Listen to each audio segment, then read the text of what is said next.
Let's talk about the summer of 2022 in Pakistan. It was hit by a monsoon season that was, well, on a scale nobody was prepared for. What began as your typical seasonal rains in late June just spiraled. It turned into this nationwide catastrophe, all because of a perfect storm of climate factors and some really serious on-the-ground challenges. So let's get into it and see exactly what went down. And right out of the gate, the human cost was just staggering. By the middle of August, the official numbers confirmed that more than 759 people had lost their lives across the country.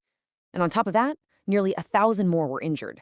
This wasn't just a flood, it was a national tragedy, and it was unfolding in real time.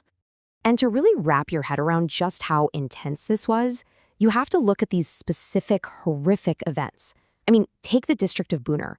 In one single day, flash flooding there claimed over 150 lives. Just think about the sheer force of water it would take to cause that much devastation that fast. It's unbelievable. So where did all this happen? The thing is, the impact wasn't the same everywhere. It hammered different parts of the country in brutally different ways, basically creating this tragic map of devastation. The province of Khyber Pakhtunkhwa, or KP, was really the epicenter of this thing, with over 320 deaths. Then you go north to Gilgit-Baltistan, and a totally different kind of flood just wiped out hundreds of homes.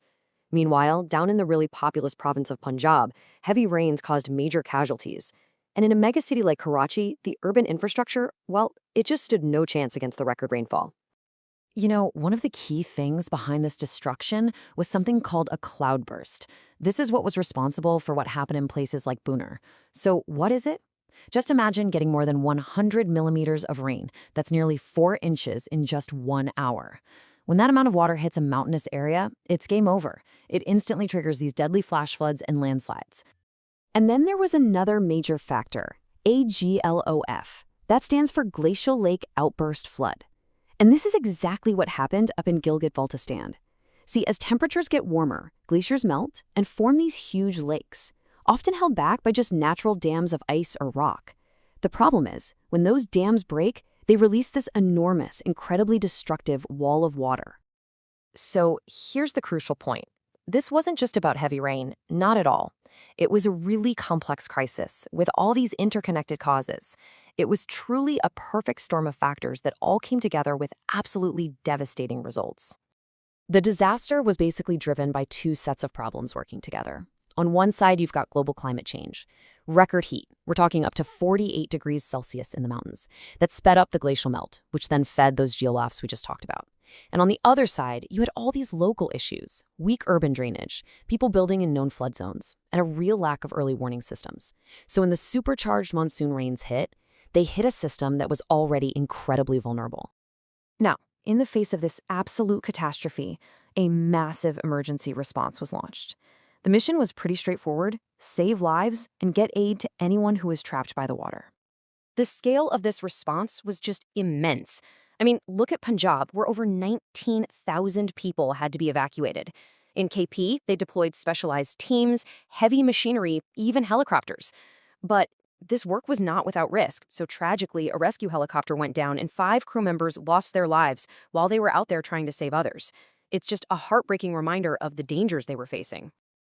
So when we step back and we look at all the pieces together, a really clear and frankly a very sobering picture starts to emerge about Pakistan's vulnerability in this new era of climate change. All right, so let's just pull it all together.